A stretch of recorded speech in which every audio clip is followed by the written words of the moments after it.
मोदी पवारांच्या केमिस्ट्रीची आता राजकारणात चर्चा सुरू आहे। मतभेद आहेत, मनभेद नाहीत असं खासदार सुप्रिया सुळे यांनी म्हटलं। पवार मोदींचे चांगले संबंध हे सर्वांना माहिती आहे असं यावेळी सुप्रिया सुळे यांनी म्हटलं। मोदी पवारांना एकत्र पाहून आम्ही सुखावलं असं यावेळी तटकरे यांनी म्हटलं।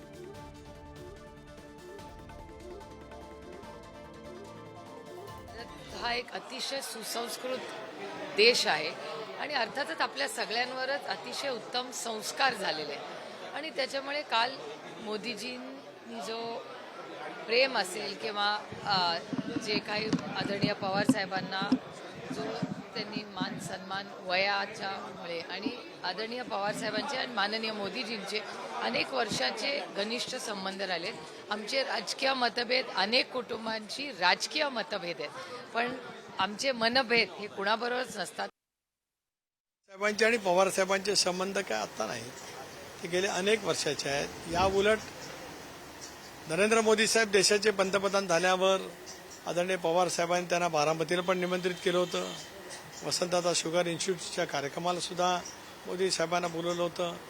त्यावेळेला सुद्धा मोदी साहेबांनी पवार साहेबांच्या बद्दलची भावना व्यक्त केली होती। त्यांचं बोट धरून हाताला आलो असं मोदी साहेब म्हटले होते। त्याच्याबद्दल सुद्धा वेगवेगळ्या राजकीय प्रतिक्रिया नंतरच्या कालावधीमध्ये जरूर आल्या, पण काल सर्व काय बघून आम्ही सुखालो आहोत।